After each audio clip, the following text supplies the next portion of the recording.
Hello and welcome to News Now on TV360. I am Thelma Okoro. Nearly 200 refugees fleeing Boko Haram militants have starved to death over the past month in Bama, northeast Nigeria. This latest figure was released by medical charity Medicine Sans Frontiers on Thursday in a new report. The organization said a catastrophic humanitarian emergency is unfolding at a camp it visited where 24,000 people have taken refuge. According to MSF, many inhabitants of these camps are traumatized and 1 in 5 children is suffering from acute malnutrition. Boko Haram's 7-year rebellion has left 20,000 people dead and more than 2 million displaced. Nigeria's military has carried out a large-scale offensive against them, drastically reducing their attacks. Troops of the Nigerian military have cleared Boko Haram hideouts in Buhari, Matari and Kaidiri villages in northeast Nigeria. The operation was carried out by a joint patrol team of Sector 1 of 27 Task Force Brigade and Army Headquarters Strike Group. The villages are located in Borno State, northeast Nigeria. Army spokesperson Colonel Sani Usman said the terrorists had fled to nearby Niger Republic on sighting the patrol team. Many of them had sustained gunshot wounds. Gunmen have killed a local driver and kidnapped as many as 7 people in Calabar, South Nigeria. The workers were contractors for a cement company, Lafarge Africa. They were attacked on the outskirts of the city of Calabar at around 5:30 a.m. on Thursday morning. At least 3 of them are Australian citizens and one reportedly a South African, and the other one is from New Zealand. Australian Prime Minister Malcolm Turnbull revealed this on Thursday. He called the incident a very serious kidnapping incident. The Nigerian government has insisted that the court must protect its witnesses in the trial against the former National Security Advisor, Sambo Dasuki, retired. At the resumed hearing on Thursday, lead counsel to the federal government, Oladipo Okpesheyi, said he told the court that his witnesses may be in danger if they are not protected. He argued that the defendant was a well-known man in all spheres of Nigeria's military and that allowing the witnesses to testify in open court could result in grave danger to them. Reacting to the argument, Dasuki's lawyer Joseph Daoudu prayed the court to dismiss the application as there was no basis for the allegations. After listening to both counsels, the judge adjourned the ruling till September 13th. They have any application in court, the opposing party has the right to oppose or agree with it, but they have opposed it, that on the ground that protecting the witnesses might hinder the right of fair hearing of the defendant, that they will not have the right to cross-examine and so on, which is their right, constitutional right. We said no, we are not asking that they should be barred from cross-examine the witnesses. I believe they should have the right, because it's their right to cross-examine the witnesses. Ours is to have these gentlemen who are still in service protected, but by necessary extension protecting their families and so on and so forth. And we believe it is the right thing to do. Advocacy or litigation is such that when a witness is in court, it becomes a weakness of the court, because all he's doing in court is to give evidence to assist the court to get to the justice of the matter. So the court has a right to protect any witness when the court sees or feels that there is a need for protection. Trial proceedings in court should be done in open, and that's guaranteed by the Constitution. And not only open, we should know as much as the witness as possible, so that we can test his veracity and assess his credibility. If you know nothing about the witness, you don't know whether he was just brought to tell things that are not true. So you need to be able to do background checks about the witness. And the minimum standard is that provided by the Constitution, which is that the public too should be able to make up their mind that the trial is fair. Not only fair, but seen to be fair. And that's why we're insisting on that. We're already handicapped. You've kept us in detention for the past 6 months without any trial. You've disobeyed orders for bail. Whoever we have offended has a conscience, and we have not been convicted for any offense. So what can we do from the custody of the DSS? Nothing. So why are they trying to screen witnesses? We don't talk to anybody. We are not allowed access to talk to anybody. Nobody can go and visit him. So what is the fear? Why are they making the trial so unbearably difficult for us? And that's a matter of human conscience. But we have left everything to the judge to rule. Nigeria's House of Reps has said it will convene a public hearing as part of its investigations into an alleged sex scandal involving 3 of its members. Samuel Ikon, who is a member of PDP representing Akwa Ibom State, Mohammed Gololo, who is a member of APC representing Bauchi, and Mark Bila, who is a member of APC representing Benue State, were accused of sexual misconduct while in the United States for the International Visitor Leadership Program in April this year. U.S. Ambassador to Nigeria James Einwhistle says Bila and Ikon requested hotel parking attendants to assist them to solicit prostitutes, while Gololo grabbed a housekeeper in his hotel room and solicited her for sex. The 3 lawmakers have since denied the allegations. According to the chairman of the House Ethics Committee, Nicholas Osai, the hearing will allow Nigerians to deliberate on the matter and be transparently engaged in the investigations. Osai, however, said he won't be able to give a specific date of when the hearing would begin. A group known as the Buhari Friends Organization Network has slammed Ekiti State Governor Ayodele Fayose for his accusation against the present government. The group says the governor is distracting the government from fulfilling its duties and has warned him to stop. The group also restated its support for President Muhammad Buhari, urging the president to keep up its anti-corruption war. Let him come forward. We challenge him with the facts. Let him come with facts to buttress his position. You know, this issue of research and investigation you are talking about. We are not foreclosing that. We want investigation to take place. Let him convince us. But what baffles you all and myself, because you are the media people, why is it taking so long? America itself is not mentioning this. Where is he getting his information other than baseless sources like Radio Biafra, I said earlier? Are you there? Because they are there for propaganda. Propaganda can be taken in so many dimensions. All attempt is to bring you down. Don't forget, the major essence of propaganda is always to bring you down. So our position as a support group that toe the line of his philosophy and principle in the area of our anti-corruption drive, that is what we believe in. This man should avoid unnecessary distractions so that the president can concentrate. If himself is not serious with governance, and in view of that, you have the backlog of salaries not paid in his state. Abi, that means he's not ready for governance at his own level. He should allow this one that is fully ready and committed to serve Nigerians well, in which you know Buhari is very, very ready. So in the issue of the APC and not being in governance, if you are bringing in, because that is an addendum here, it's not what I call this press conference for. But if I have to react on that, I still want to stand on that to further buttress my position and the position of Buhari friends that we are not sycophants, we are not spread-sinking government. I am standing and still speaking the minds of my colleagues. We are not happy even with the president for still allowing PDP, who have not appreciated him, to be in his government. Because if they appreciated him well and thanked him so much, in fact, it's funny and ridiculous for them not to appreciate him for not sacking them. Why is it that it's difficult for people to appreciate when people are doing good things? And it's only if there is any loophole. Abi, somebody will just capitalize on that and now start making issue with it. Why are they not thanking him for keeping PDP into offices at the expense of the APC? Senators under Nigeria's ruling party, the All Progressives Congress, and an opposition party, Labour Party, have passed a vote of confidence on President Muhammadu Buhari. This comes barely 24 hours after members of the People's Democratic Party in the Senate say they have suspended their support for the APC government of President Buhari. The senators are Minority Leader Godswill Akpabio, Deputy Minority Leader Emmanuel Bwacha, Minority Whip Philip Aduda, and his deputy Abiodun Olujimi.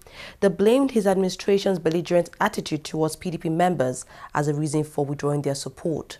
Their position came as a response to the alleged plot to remove Senate President Bukola Saraki and his deputy Ike Ekweremadu.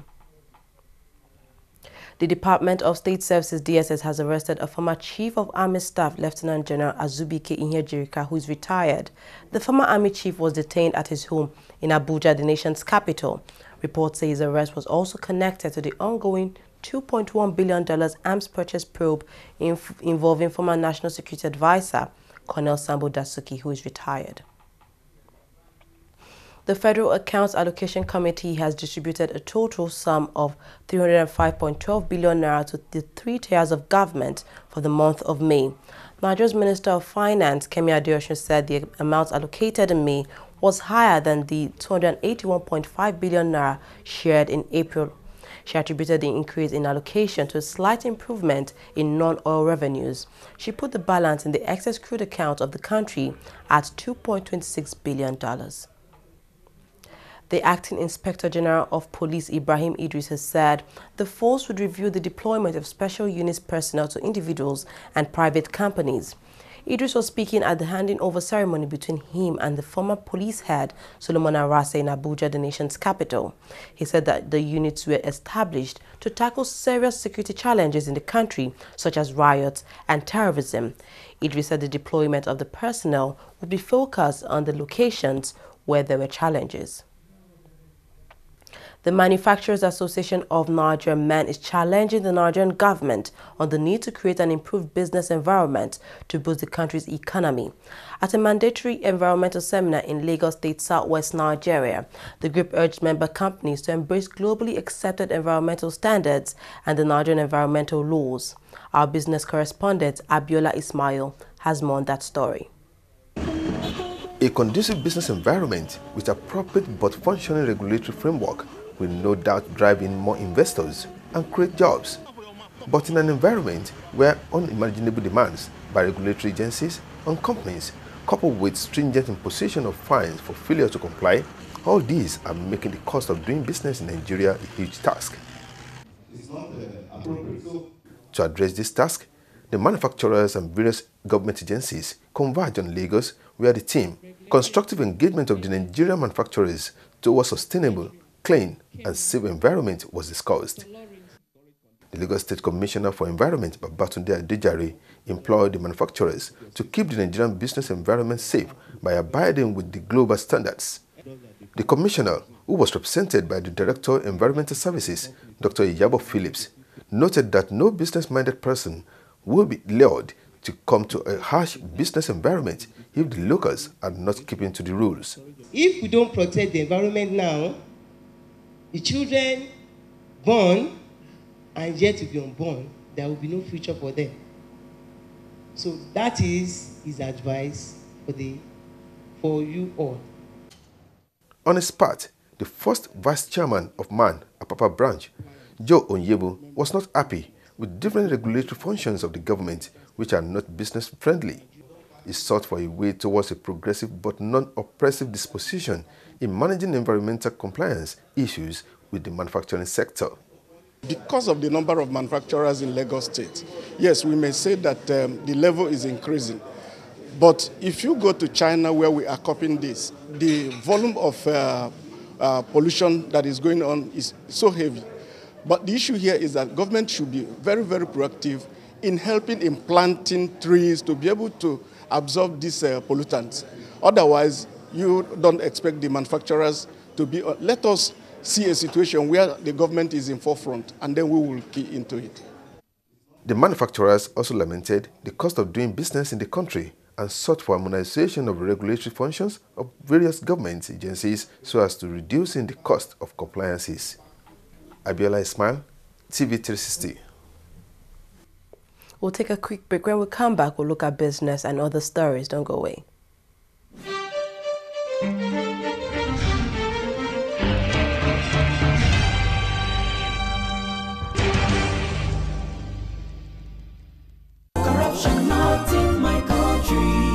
Hello? Yeah, I found your wallet in front of a supermarket. Meet me at Apple Junction. Yes, I'll be waiting for you. Now we find out. Two of us. Thank you very much, officer. You know, it's surprising that men like you still exist in the police force. Yes, so... Oh, yes. This is just a token of my appreciation. Oh, no, you don't need to do this. We are only doing our job. Thank you very much. God bless you. Now I know police is really my friend. Yes. Friend. Hey.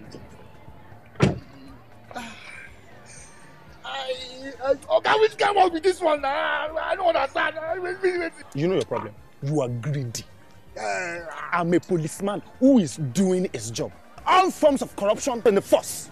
Not in my country. Corruption not in my country.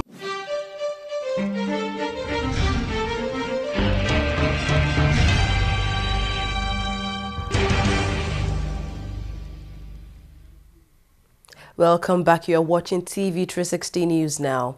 Nigeria's Naira was quoted within the range of 282 to 284 to the dollar on the interbank market on Thursday. The Naira has maintained that range since the reintroduction of the two-day quote by CBN on Monday this week. The Naira firmed at the parallel market to 235 to the dollar against 370 a dollar last week. CBN's removal of the currency peg is an effort to improve the prolonged foreign currency scarcity choking the growth of the Nigerian economy. Nigeria's main share index approached a 9-month high on Thursday.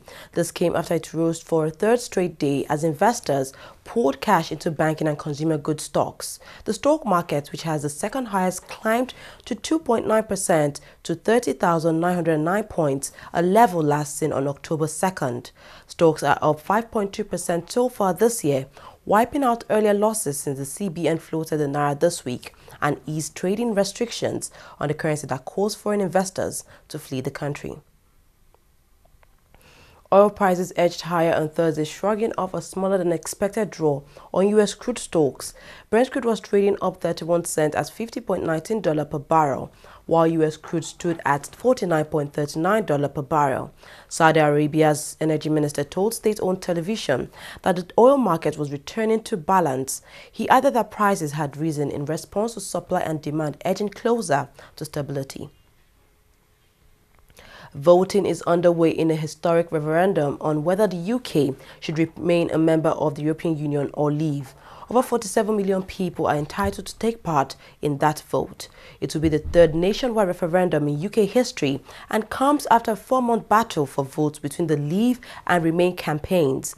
Whichever side gets more than half of all votes cast is considered to have won the vote. The final nationwide result is expected to be announced on Friday morning. Now, still on UK's historic vote, Nigerians are also weighing in on just how important the referendum is. In the city of Lagos, southwest Nigeria, many Nigerians say maybe it's high time UK leaves the EU. The UK has been a member of the European Union since 1973. On their own perspective, I believe union is joining any union at all. Any reason for joining because you believe what you can gain from it. But if Britain and themselves believe that this union have not paid them, they are investing more than they are getting. They are the ones that have the fault. They know why it is true pinches them. They believe being in this union is not benefiting them as economically as they should. Then they are in the best position to know whether to pull out or not. But globally, the trend is major. And even if they pull out, I bet you it's going to be a short-lived thing. They will come back. Because globally, there's a force of globalization and information which is unifying the world into a global village, and nobody can counter that force. You are forced to merge and you'll be merged any which way. That merger will continue, but if they pull out, I bet you it's going to be short-lived. Like every other civilized democracy, a referendum is required for something like that will compromise the sovereignty of any nation state. And UK as itself is actually a country with a rich tradition of history and economic progress and political power. And you see, Britain needs to seek the opinion of its people that have had such track record to decide whether to belong to the EU or not. And personally, I think that, well, UK is actually more concerned about the fact that, look, if they join the EU, their identity, they may lose their identity. They may lose their uniqueness. And you see, you remember the Greece incident. There are so many countries in Europe that have been faced with crisis, economic crisis and recession, that have had to tap into the resources of bigger nations like Britain, like Germany, to bail them out. And so if, let's say, 27 countries are coming together, and 5 or 6, we keep now tapping into your resources, I think you will think twice before you keep putting your strong economy down for those other countries. Britain has never shown confidence in this organization. And that is why, up till now, it has retained its currency, which is pound sterling. You know, euro is the common currency of the European Union. So for a country that has not, never shown confidence in the future of an organization, so you should not be surprised that now he's thinking of pulling out. So he doesn't believe in it in the first place. For me, the pros and cons of it, if when considered, I think it's by and large a good move, considering that more of imports is done in Britain against their exports. So for me, and they have a lot of expatriates, where they actually get tax from. So for me, with or without participation in EU, there's not going to be a major shift in their ultimate cross-border revenue. For me, generally, if you notice very well, Britain has been on for a while. Even while they were in EU, they retained their currency. The only advantage of being in EU is that when they're going to trade in Euro-based currency, it will be cheaper for them if they remain in EU. But the moment they move out, cost of funding doing Euro currency business will be high. But that's the only setback they can have. For their people will continue to come to UK. People will continue to do business. If you look very well, they are doing business with China. The steel industry is coming up. All they are trying to do is to know if it will not be cannibalistic on their local business. So they will continue to establish business with countries, Japan, China, South Korea, even Nigeria, even Africa. So it's not any big deal for them. An attack at a cinema in Vienheim, Germany has left at least 25 people injured. The suspect entered the cinema apparently heavily armed around 3 p.m. local time on Thursday. German officials said the attacker has been killed. It's not clear if any of the injured were shot or were injured in other ways. Mass shootings are rare in Germany, but in 2002 a gunman opened fire at a high school in Erfurt, killing 16 people. Moving on to sports stories now, the burial date for former Super Eagles coach Stephen Keshi has now been fixed for July 27th to July 29, 2016. A statement released by the Nigerian Football Federation confirmed this on Thursday.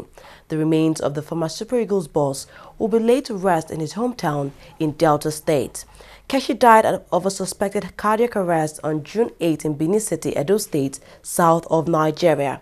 He was only 54 years old.